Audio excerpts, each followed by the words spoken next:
Alright guys, I'm going to start off with this one on my wrist, and as you can see from the letters in the background, this is going to be a Hexa K500, but Scrabble doesn't have numbers, so I put beast over there. And this thing is a beast, no doubt about it. But the reason I started off on my wrist is because I put it on a little bit ago, and Scott, the owner of the watch that lent it in, has about the same size wrist as me apparently. For how big it is, it feels perfect on wrist. Like I think I'm just a big fan of these larger, manly, like chunky style watches, both like this and the Armida and the Helson, and there's a bunch of them out there that are like this style of construction that are just, there's something awesome about them.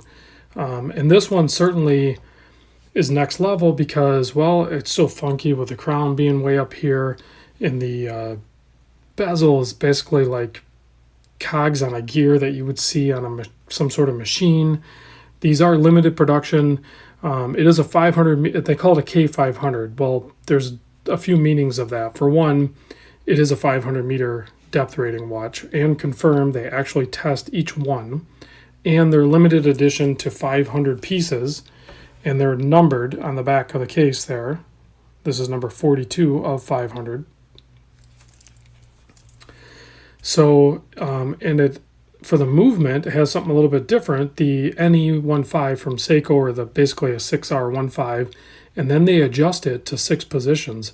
I'll see if I can throw this on the time grapher once I get a full wind on it and just see what it's performing at, because some of these, if you get the right guy messing with these Seiko 6Rs or 4Rs, they can dial them in pretty good. It's not super easy, but the guys that know what they're doing, they can dial them in. So we'll check this one. We'll see how it's performing.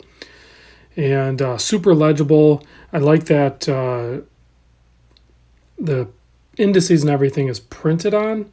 And the reason I like that is because I feel like in the past I've recognized that I think you get a better application of lume, or more lume on the dial. I don't know if that's actual truth behind that or not, but and they used C3 Super Luminova, but they got their lume from LumeTech. I'm not sure the relationship there, or if LumeTech did this and sent it to them or whatever. But LumeTech is known for having like killer bright lume, so we're going to do a lume shot of this as well.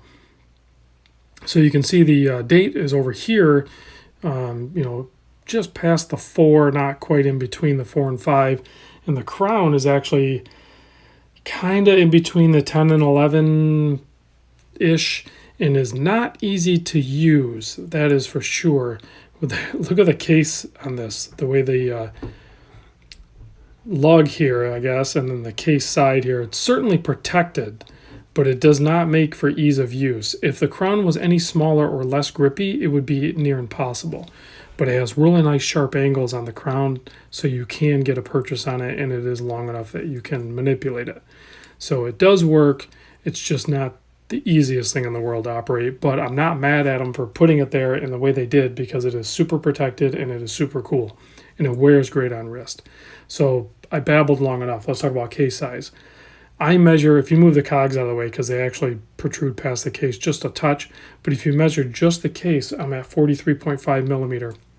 Lug to lug, I'm looking at 51.4 drilled lug, slightly turned down, but the bracelet articulates easily right over, so it's still comfortable on my 7 1/4, as you could see. Does it have wrist presence? Is it big? Yes, it has all of that, but it feels great on wrist, and I could easily wear this. Thickness, I measure 14.65. That's pretty chunky, but it looks actually even thicker than it really is. That crystal, to get that 500 meter water resist, is a 3 millimeter thick sapphire crystal with anti-reflective coating on the underside. 22 millimeter lug width. This wonderful bracelet is non-tapering 22 mil all the way, but I mean, look at the articulation on that. There's a bunch of screws on this guy everywhere, so once you get it sized, you're going to be set. I don't know if anybody's had issues with this. I didn't look up any history on it. But usually when I have that many screws, if they didn't already use a little bit of that purple thread lock, the low strength one, then I would probably take the time and take some of those out and put some of that thread lock on, so you don't have to worry about it. Really nice fold over clasp, double pusher here, not super thick, but it also has the smooth dive extension, easy to operate there. And then you have a couple of micro adjusts there as well. So you're going to be able to dial this guy in, no problem. So 60 click bezel. Obviously there's grip everywhere. Action on it is great. Everything lines up. And it's nice that you have your minute track on your bezel there, because it's not, and it's not a bezel insert. They, milled out in the bezel. And there's sharp angles and everything. This is very utilitarian feeling and looking. But man, it's such a good watch. This is my first exposure to them, but here it is next to an SKX. You can see it definitely dominates the SKX as far as presence for sure. Maybe next to a Turtle. Now you're closing that gap, certainly, but with all the sharp angles of the Hexa, definitely it's going to have a little more presence, I think, as well. Comes in a nice little mini Pelican style case. It also has a couple of these gray and black. Well, I don't know if Scott bought extra, but this is what was in the box. And I don't think he ever wore these, but these are, really nice. I'm assuming some sort of Italian Italian rubber, because they smell of vanilla like crazy. So those are really nice to have as well.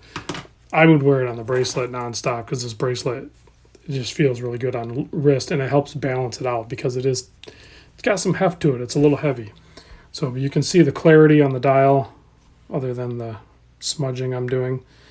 You can see the clarity on the dial, and the hands and everything is just phenomenal. It's going to be super legible. Just big chunky hands placed on there with a nice red seconds hand that's easily able to track. So let me know what you guys think about this. I know there's not a ton of these out there, and I'm not sure if they're producing anymore. I really don't know too much information on the brand. All I know is that Scott sent this over, and I am impressed. It is very slick. So I think new, they were around $750, but I'm pretty sure on the used market you can get them somewhere around $400 or $500. That's pretty typical with a lot of these obscure ones, unless they have some sort of weird cult following where they just escalate in price. I don't think that's happened with this one yet, but I could see it could potentially be a thing, because it is pretty unique and pretty robust. So let me give you a lume shot, and then we'll close out on this guy. Yeah, so you got killer lume there, just as I would expect. Yeah, it's like super bright. And I suspect it'll run a long time too. All right, guys, thanks for watching. I'll see you on the next vid.